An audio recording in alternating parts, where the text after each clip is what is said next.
তো বন্ধুরা, আজকে আমরা চলে এসেছি হসপিটাল, ভগবানপুর গ্রামীণ হসপিটাল।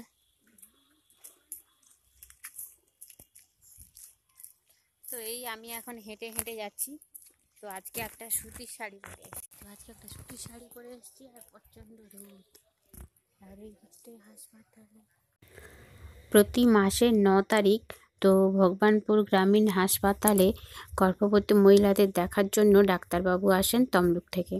তো এখানে ভগবানপুর হাসপাতালের দোতলায় মিটিং হলে প্রথমে গিয়ে সাবসেন্টারে কার্ডটা সাবসেন্টারের বইটা জমা দিতে হবে। তারপরে ডাক্তারবাবু এসে চেক আপ করবেন। তো এটা খুবই ভালো পরিষেবা যে প্রেগনেন্ট মহিলারা সবাই এখানে এসে তাদের সমস্যা বা সুবিধা অসুবিধা দেখাতে পারবে। তো এখানে প্রচুর মায়েরা এসেছেন। তো এই হাসপাতালের উদ্যোগে এই ব্যবস্থাপনা আমার খুব ভালো লাগলো। তো এখানেই চেক আপে এসেছি। তো আমার দেখানো হয়ে গেছে। আমি গেছিলাম 9:40 দিকে এসেছিলাম, তাই আমার 11:10-15 তো 11:30টার মধ্যেই আমার দেখানো হয়ে গেছে।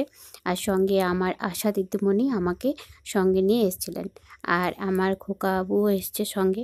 আর এই দেখো হাসপাতাল থেকে টিফিন দিয়েছে। তো কি টিফিন দিয়েছে দেখাবো। তো এখানে পরিষেবা সমস্ত কিছুই ঠিক আছে। এবারে ভগবানপুর গ্রামীণ হাসপাতালে প্রথমে গেলে কোনো সমস্যা থাকলে বা হাই রিস্ক থাকলে তো তমলুকে আবার পাঠাবে। তো তমলুকের ডাক্তারবাবুর কাছেও দেখাতে পারেন বা তমলুক হাসপাতালেও যেতে পারেন, না হলে এই গ্রামীণ হাসপাতালেই চেক আপ হবে।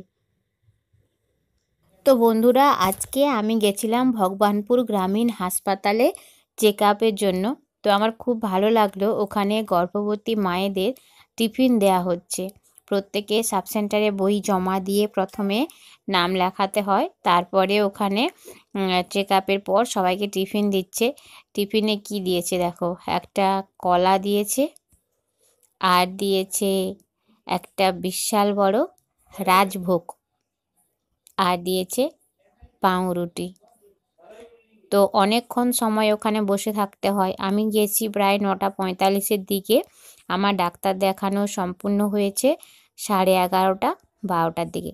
তো সকালেই যদি যাওয়া যায় 9:30, 9:40, তাহলে লাইন দিয়ে খুব তাড়াতাড়ি হবে। না হলে প্রচুর ভিড় হয়, বিকেল 3-4টেও বেজে যেতে পারে। তো মায়েদের যাতে খিদে না পায়, সেই জন্য এই ব্যবস্থা খুব ভালো লাগলো।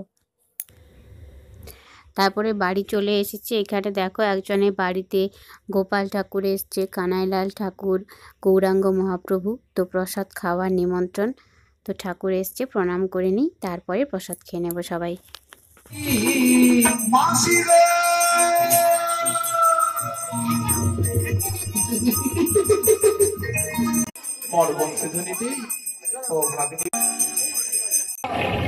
তোমার করে সামাল ডেকেছিল, তাই তো সব ত্যাগ করি ছুটে এলাম যমুনা তীরে।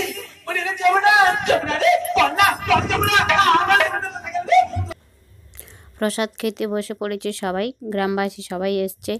আমি, মা, কাকাবু, বাবা সবাই আছে, খোকাবু এসছে। তো এখন প্রসাদ খেয়ে নিচ্ছি। একটু গরম লাগছে, তবে বেশ তৃপ্তি সহকারেই খাওয়া হলো। আর ভগবানপুর গ্রামীণ হাসপাতালে প্রেগনেন্ট মহিলাদের জন্য এই পরিষেবা খুব ভালো লাগলো। তো এখানে এই হাসপাতালের আন্ডারে 6টা অঞ্চল রয়েছে। তো প্রত্যেক অঞ্চলের প্রেগনেন্ট মহিলারা এখানে আসতে পারেন এবং পরিষেবা সুযোগ সুবিধা গ্রহণ করতে পারেন। আর কোনো অসুবিধা হলে অবশ্যই তমলুক হাসপাতালে ট্রান্সফার করা হবে। সবাই ভালো থাকুন, সুস্থ